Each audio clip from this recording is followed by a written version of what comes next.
spring evening, nearly 2,000 years ago, a religious teacher sat down for a dinner that would change the world. He was in Jerusalem with his 12 closest students. It was the Passover meal, a time of celebration, but Jesus of Nazareth had a dark look on his face. He told them that one of his own trusted friends was about to hand him over to the authorities. The room went silent. The disciples asked, "Surely not me, Lord." But one man did not ask. He already knew. His name was Judas. Earlier that day, Judas had visited the chief priests. These men saw Jesus as a threat. Jesus had attracted huge crowds. He had overturned tables in the temple. He called the religious leaders hypocrites. They wanted him gone. But they could not arrest him in public. The crowds loved him too much. They needed someone on the inside, someone who knew where Jesus slept. Judas gave them that information. In exchange, they promised him money. The Gospel of Matthew says the amount was 30 pieces of silver. That was about 4 months of wages for a laborer, not a fortune, just enough to make the transaction feel dirty. Now we come to one of the greatest mysteries surrounding this man. What does the name Iscariot actually mean? You see, Judas was a very common name in 1st century Judea. It is the Greek form of the Hebrew name Judah. In the Old Testament, Judah was the 4th son of Jacob. He founded one of the 12 tribes of Israel. Naming a son Judas was like naming him after the entire Jewish nation. But Judas had a second name, Iscariot, and that name is a puzzle. The Gospels use this surname to distinguish him from another disciple named Judas. There were 2 Judases among the 12, so the name Iscariot was essential to tell them apart. The most popular theory is that Iscariot means man from Kerioth. Kerioth was a small town in southern Judea.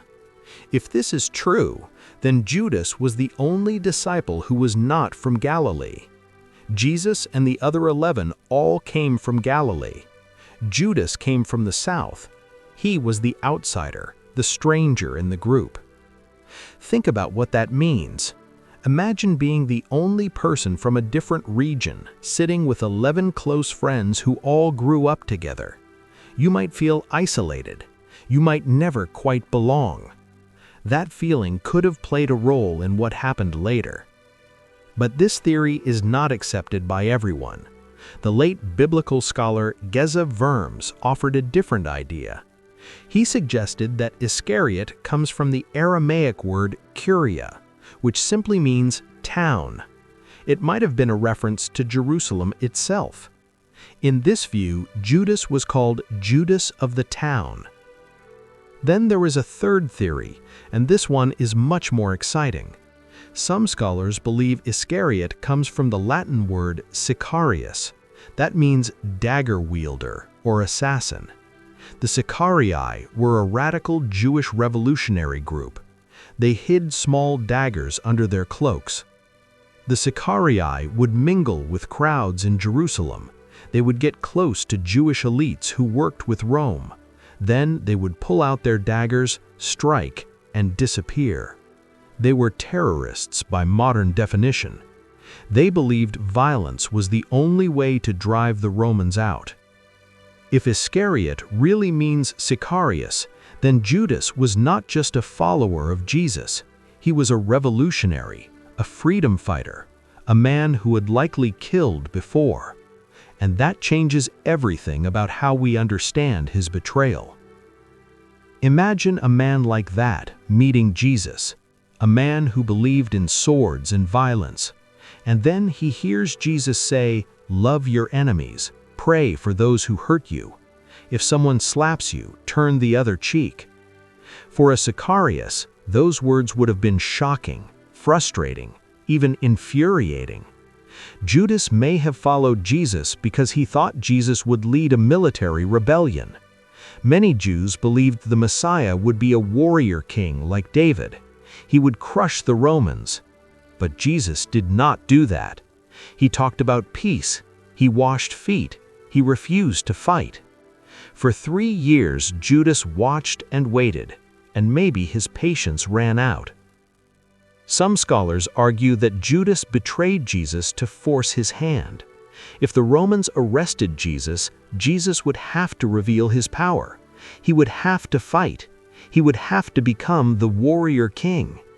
The betrayal was not hatred, it was desperate love. Judas was trying to force Jesus to be the Messiah he wanted.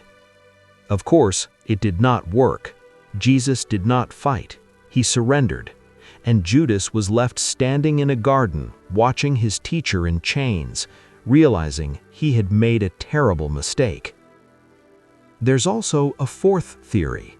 Some suggest Iscariot comes from the Hebrew word sheker, meaning falsehood or lie, but most experts reject this. The truth is, we may never know what Iscariot means. The original meaning is lost to time. But each theory offers a different window into who Judas was. If he was from Kerioth, he was an outsider. If he was from the town, he was a local. If he was a Sicarius, he was a revolutionary with blood on his hands. The Gospel of John adds that Judas's father was named Simon Iscariot. That means the name was inherited. It was a family name. So if Iscariot means Sicarius, then Judas came from a family of assassins. Violence was in his blood. Over the centuries, the name Judas became a curse. It was used to attack Jewish people. The connection between Judas and the Hebrew word Yehud, meaning Jew, encouraged hatred. Christians forgot that Judas was no more or less Jewish than Jesus himself. The late American theologian John Shelby Spong argued that the Gospel writers invented the character of Judas to shift blame from the Romans to the Jewish authorities. The details of the betrayal may have been exaggerated for political purposes. So what can we conclude? The name Iscariot remains a mystery, but it points to a deeper question. Who was Judas before he met Jesus? Was he a southerner among northerners? Was he a dagger man hiding his weapon? Or was he something else?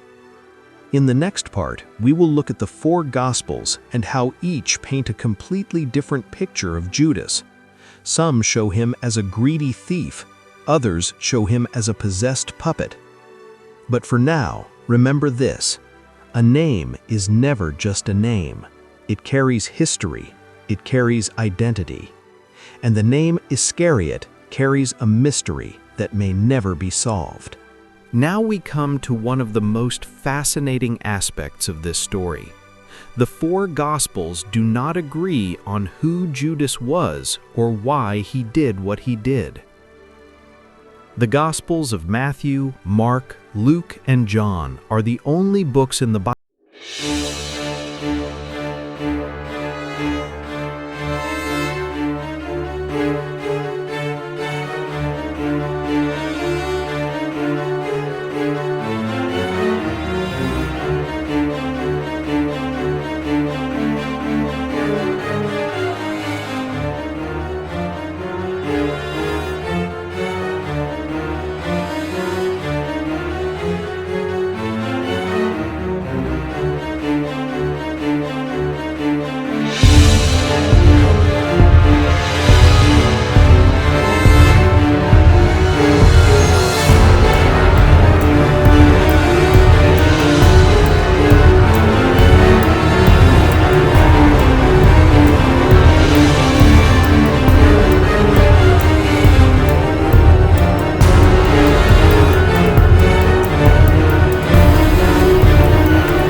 doesn't mention Judas's death either.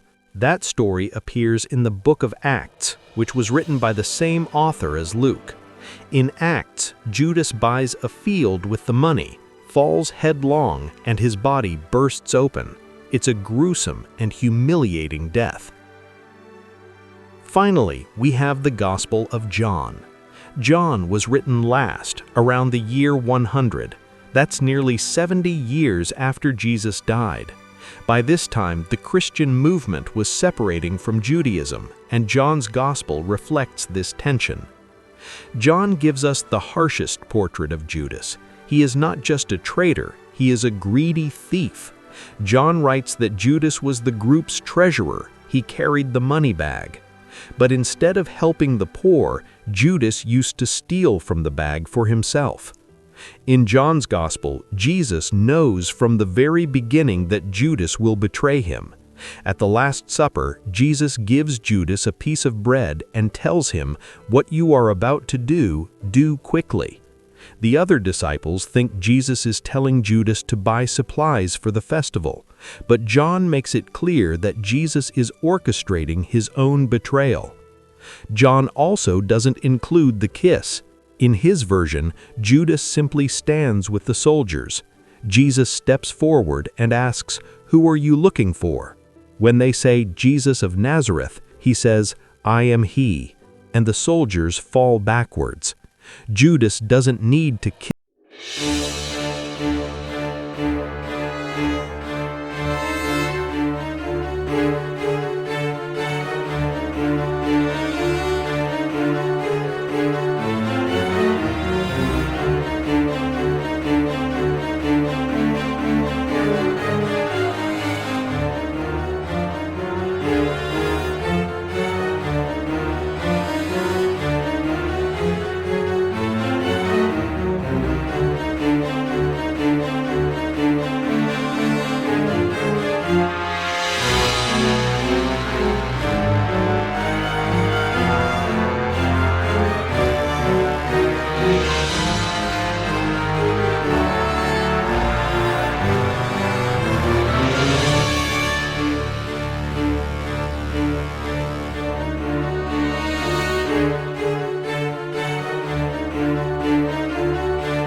The Sicarii were not ordinary criminals. They were political terrorists by modern definition. They believed that the Roman occupation of Israel was a crime against God. They believed that violence was the only language the Romans understood. Their method was simple and brutal. They would hide small daggers under their cloaks. They would mingle with large crowds in Jerusalem, especially during religious festivals. They would get close to their targets, who were usually Jewish elites working with the Roman government. Then, in one swift motion, they would strike and disappear back into the crowd. The Roman authorities lived in constant fear of these assassins. They could never catch them because they looked like ordinary Jews. The Sicarii were heroes to the poor and the oppressed, but to the ruling class, they were monsters. Now imagine a man like this joining Jesus. Why would a revolutionary follow a teacher of peace? The answer is simple. Many Jews at the time believed the Messiah would be a warrior king. They believed he would be like King David, who defeated Israel's enemies with the sword. When Judas first heard Jesus preach, he may have thought, "This is the one. This is the leader who will drive out the Romans." Jesus had charisma. He had followers. He had power. He could heal the sick and raise the dead. Surely a man with such power would also lead an army. But as time went on, Judas realized something terrible. Jesus was not a warrior. He refused to fight. He told his followers to love their enemies. He said, "If someone slaps you, turn the other cheek." He said, "Those who live by the sword will die by the sword." For a Sicarii, these words were not beautiful, they were betrayal. Judas had left everything to follow a man who would not fight. He had traded his dagger for a prayer book, and he was furious. Some scholars argue that Judas did not betray Jesus out of greed. He betrayed Jesus to force his hand. The logic was simple. If the Romans arrest Jesus, Jesus will have no choice. He will have to reveal his divine power. He will have to fight. He will have to become the warrior king. In this interpretation, the betrayal was an act of love, a desperate, violent love. Judas was trying to push Jesus off the cliff of peace and into the battlefield of revolution. Of course, it failed. Jesus did not fight. He surrendered. He let them nail him to a cross, and Judas watched from a distance, probably expecting fire to come down from heaven. But nothing came. Only silence. Only death. That is when the guilt hit him. He had handed his teacher over to murderers, and his teacher had done nothing to save himself. Judas could not live with that, so he took his own life. There is historical evidence that revolutionary movements were common in 1st century Judea.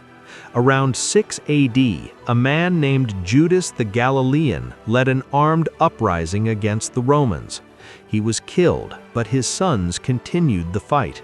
The Sicarii were active during the Jewish war against Rome from 66 to 73 AD. The famous fortress of Masada, where nearly 1,000 Jewish rebels killed themselves rather than surrender to the Romans, was held by the Sicarii. These were not cowards, they were fanatics. They would rather die than live under Roman rule.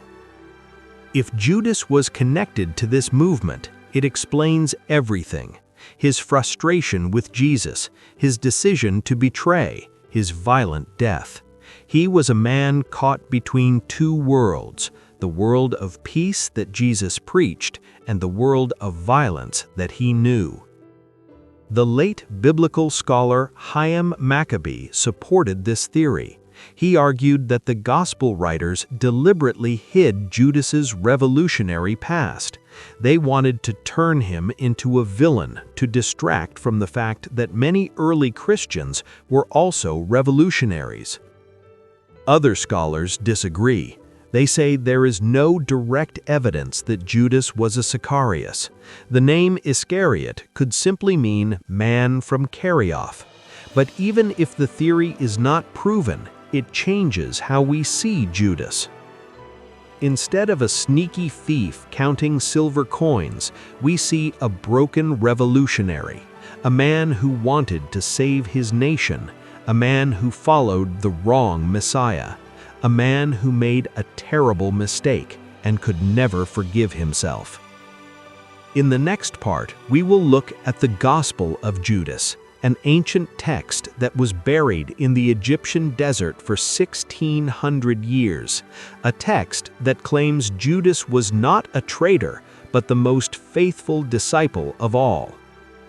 But for now, remember this: history is written by the winners, and the winners called Judas a traitor, but the losers might have called him a hero.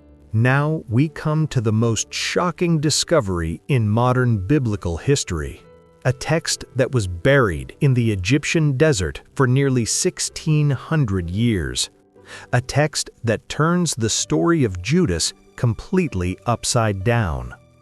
In the 1970s, a leather-bound papyrus book was found in a cave near El Minya, Egypt. It was written in the ancient Coptic language. The pages were fragile. Some were already crumbling to dust. It took decades for scholars to restore and translate the text. In 2006, the National Geographic Society published the English translation. They called it the Gospel of Judas, and it caused a firestorm around the world. Why was it so controversial? Because this gospel does not paint Judas as a traitor. It paints him as the only disciple who truly understood Jesus. The text was not written in the 1st century. Carbon dating placed it in the 3rd century, around 280 AD. But scholars believe the original Greek version was written in the 2nd century, around 130 to 150 AD. That is still very old, only a few decades after the Gospel of John. The Gospel of Judas was rejected by the early church. In the year 180, Bishop Irenaeus of Lyon wrote a letter denouncing it as heresy. He said there was a sect of heretics who believed that Judas was a hero. Irenaeus ordered his followers to burn any copies they found. For 1,600 years, they succeeded. The gospel was lost, buried, forgotten, until that cave in Egypt gave it back to the world. So what does the Gospel of Judas actually say? It presents a conversation between Jesus and his disciples 3 days before his death. The disciples are gathered around Jesus, but they do not understand him. They think he is praying. They think he is performing rituals, but they are wrong. Jesus laughs at them. Not a mean laugh, a sad laugh. He laughs because they worship a God they do not know. Then Jesus asks the disciples to come closer, but they cannot. They are afraid. Then Judas steps forward. He alone is able to look Jesus in the eye. Jesus calls Judas aside and tells him, "Separate from the others. I will tell you the secrets of the kingdom. You will be able to reach it, but you will grieve greatly." Jesus tells Judas that he has been chosen. He says, "You will be the 13th. You will be cursed by the other generations, but eventually you will rule over them." In this gospel, the other disciples worship a lesser god, a false god, the God of the Old Testament who created the physical world. But Jesus came from the true God, a higher God, and Judas is the only one who understands this. Jesus tells Judas that he will perform a great service. He will betray the man who clothes Jesus. By this, Jesus means his physical body. The body is just a costume, a temporary shell. The real Jesus, the Spirit, cannot be killed. So when Judas hands Jesus over to the Romans, he is not committing murder. He is helping Jesus escape his physical prison. He is setting the Spirit free. The betrayal is actually a liberation. This is the Gnostic perspective. The Gnostics were a Christian group that existed in the first few centuries after Jesus.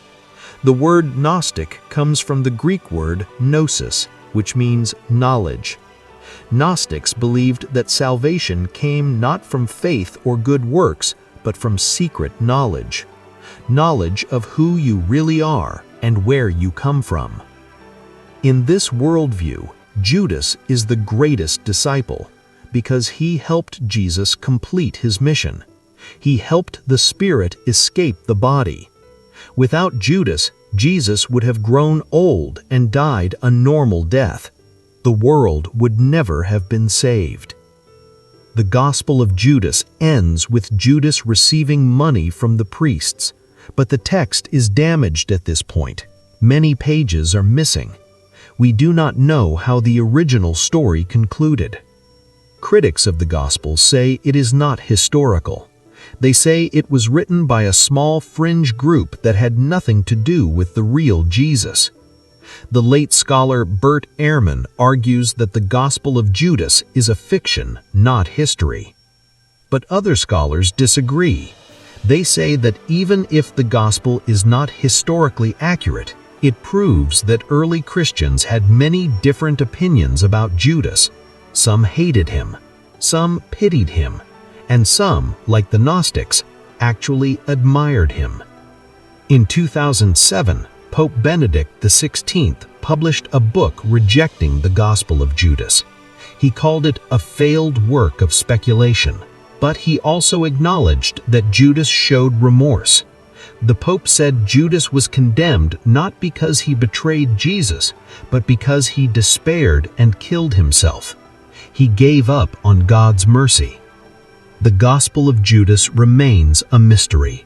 Some see it as a forgery, others see it as a forgotten truth. But one thing is clear. It forces us to ask a difficult question. What if everything we thought we knew about Judas was wrong? In the next part, we will explore the dark side of this story. How the image of Judas was used to spread hatred against Jewish people for 2,000 years.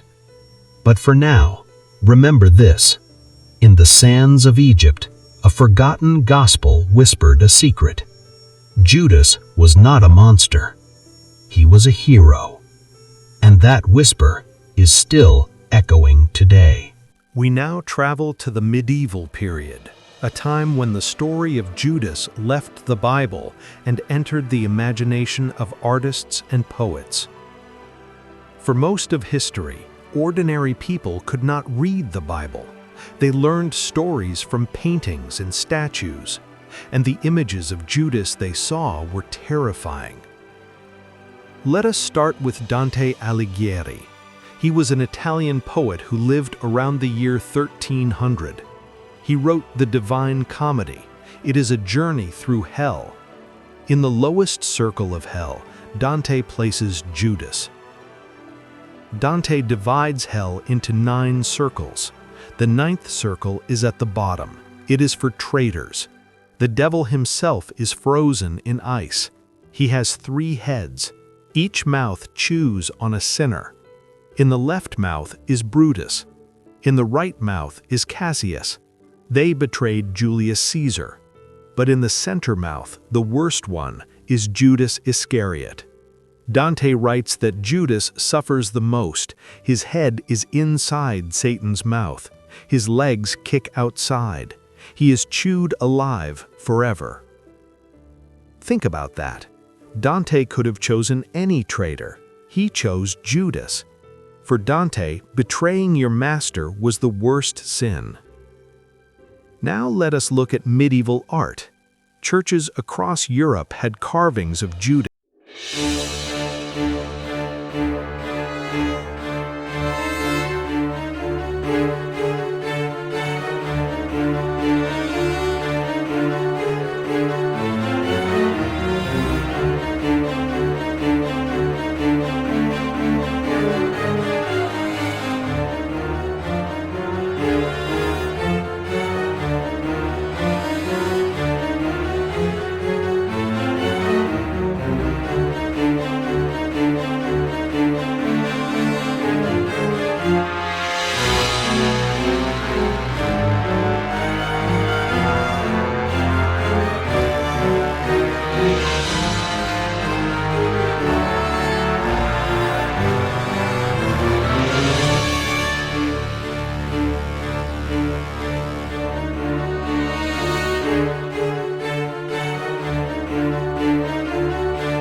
based on a novel by Nikos Kazantzakis, and it caused worldwide outrage. Christians protested outside theaters. Some countries banned the film. Why was it so controversial?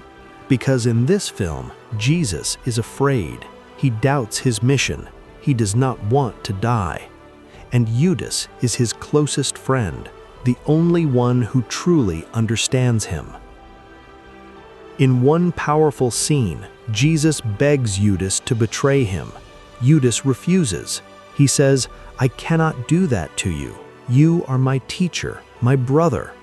But Jesus insists. He says, "You must hand me over. You are the only one strong enough to do it." Judas cries. He does not want to do it, but he loves Jesus, so he agrees. He walks to the garden, he kisses Jesus, and he watches as his best friend is taken away to die. This film presents Judas as a suffering servant. He takes on the burden of betrayal so that Jesus can fulfill his mission. Without Judas, there is no crucifixion. Without crucifixion, there is no resurrection. Judas is the hero who agrees to be hated forever. The film also shows Jesus having a dream on the cross. In the dream, he leaves the cross, marries Mary Magdalene, and lives a normal life. Judas appears in the dream and rebukes him. He shouts, "Wake up, fulfill your destiny." It is Judas who pushes Jesus to complete his sacrifice. In 2004, a play opened in New York called The Last Days of Judas Iscariot. It was written by Stephen Adly Gurgis. The play imagines a courtroom in purgatory. Judas is on trial. The question is simple: does he deserve to be in hell? Lawyers argue back and forth. Witnesses include Satan, Mother Teresa, and Sigmund Freud. The play does not give an easy answer, but it forces the audience to ask themselves, if God can forgive anyone, why not Judas? In one scene, Jesus appears as a witness. He is asked if he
debate. Was Judas a villain or an instrument of God? Did he act out of free will, or was he following a divine plan? But for now, remember this. In the last 50 years, artists have done something remarkable. They have asked us to feel sorry for the man we have hated for 2,000 years. And that changes everything.